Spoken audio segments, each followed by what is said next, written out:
हम बात कर रहे हैं कि क्या एक एडल्ट मिल्क को डाइजेस्ट कर सकता है, क्या जो डाइजेस्ट करने के लिए जो केमिकल्स चाहिए वो केवल बच्चे में ही होते हैं, एडल्ट में नहीं होते। कई लोगों को लगता है केवल बच्चा ही मिल्क डाइजेस्ट कर सकता है, और स्पेशली जो वीगनिज्म का प्रचार करते हैं वो लोग हमेशा ये चीज़ घुसाते हैं कि जो मिल्क है ये विज्ञान कहता है, साइंस कहता है, बायोलॉजी कहती है कि जो मिल्क है वो हमारा शरीर नहीं पचा सकता है बचपन के बाद।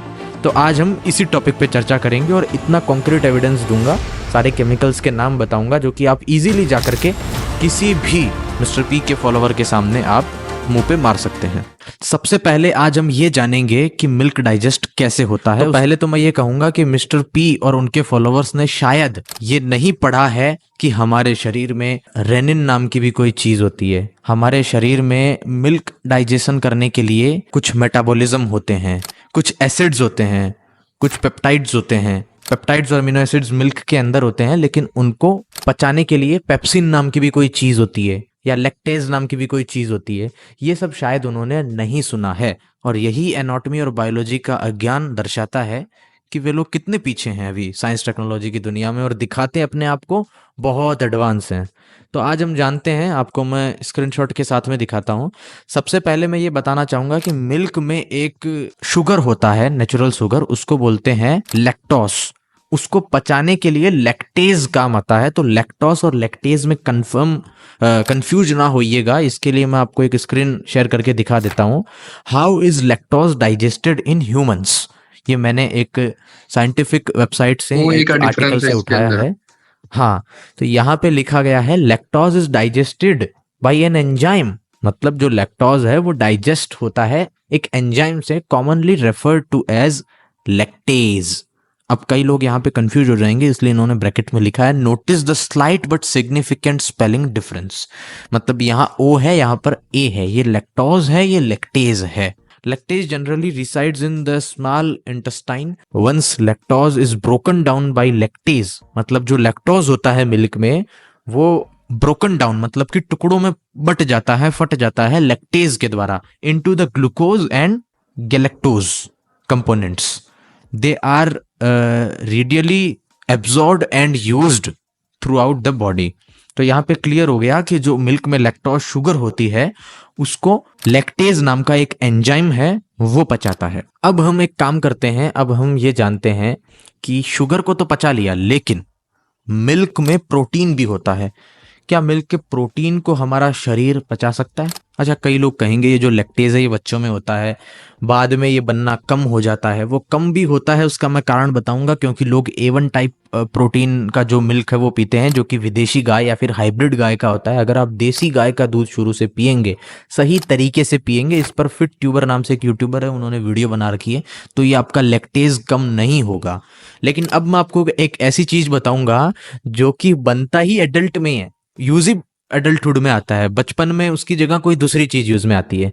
तो मैं स्क्रीन शॉट करके दिखा देता हूँ। ये जो मैंने जहां से उठाया, इस वेबसाइट का नाम है milkdigestion.com/digestion डैश एब्जॉर्प्शन।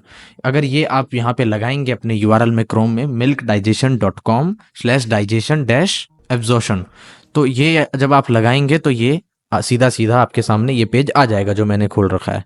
तो इस पेज को पढ़िए, यहाँ पे इन्होंने पूरी प्रोसेस बता रखी है कि मिल्क डाइजेशन कैसे होता है। तो पहले मैंने आपको बताया कि लैक्टोज जो शुगर होती है मिल्क में, उसको लैक्टेज नाम का एक एंजाइम है वो डाइजेस्ट करता है। तो यहाँ पर उसके प्रोटीन को कैसे किया जाता है वो बात बताई गई है। तो शुरू से पढ़ते हैं। Milk digestion begins in the acidic environment, कि मिल्क का जो डाइजेशन है वो एसिडिक एनवायरनमेंट में शुरू होता है। खैर वो बात अलग है कि ये लोग कह रहे हैं कि डाइजेशन शुरू ही नहीं होता है, और यहाँ हमारी जो बायोलॉजी है वो कह रही है कि शुरू होता है। Milk digestion begins in the acidic environment, मतलब अम्लीय वातावरण में, एसिडिक एनवायरनमेंट में शुरू होता है of the stomach, where pepsin starts protein digestion. Pepsin नहीं है, ये पेप्सी है। ये उनको पेप्सी लगा होगा। उनको पेप्सी लगा होगा, तो उन्होंने सोचा पेप्सी तो पहले थी नहीं, तो ये वही चीज है।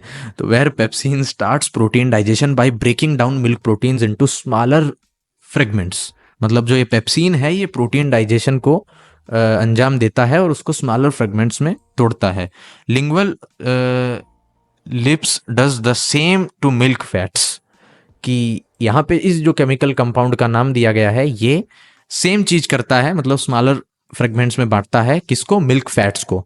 यानी मिल्क फैट्स को भी हमने तोड़ दिया, मिल्क के प्रोटीन को भी हमने तोड़ दिया, और पहले जो स्लाइड देखी थी उसमें हमने मिल्क के शुगर लैक्टोज को तोड़ दिया। तो सब कुछ टूट चुका है। These smaller fragments then move into the small intestine for further digestion. मतलब फिर आगे के डाइजेशन में उधर जाता है। वो सीधी सी बात है भैया, डाइजेशन होता है ना, आप पी रहे हो ना दूध, डाइजेशन नहीं होता तो उल्टी नहीं हो जाती क्या?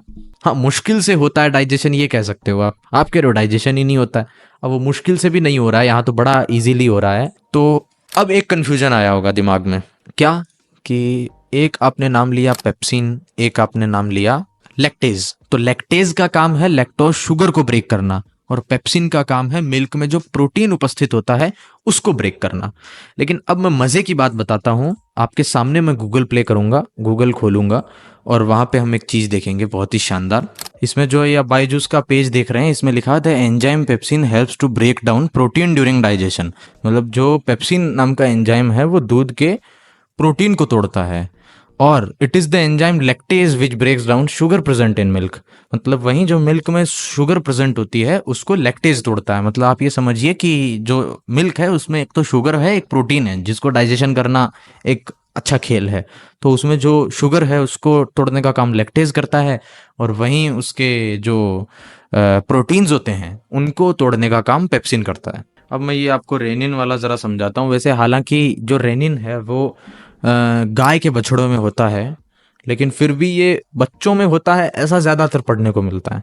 तो लोग समझते हैं कि बच्चों में होता है और बड़ों में नहीं होता है।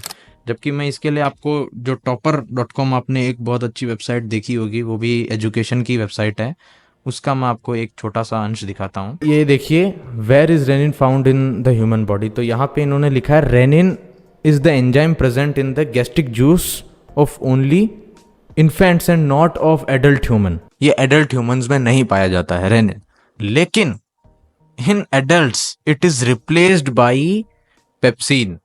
It is secreted as inactive prorenin like pepsinogene. Prorenin is activated by H plus ions to from renin. ये इसका पूरा टेक्निकल डिटेल्स है। तो मोटी मोटी बात क्या है? बात ये है कि जो एडल्ट्स होते हैं उनमें जो सेम काम रेनिन इन्फेंट्स में करता है, वही काम हमारा जो अपने पेप्सिन है ये ह्यूमन एडल्ट्स में करता है।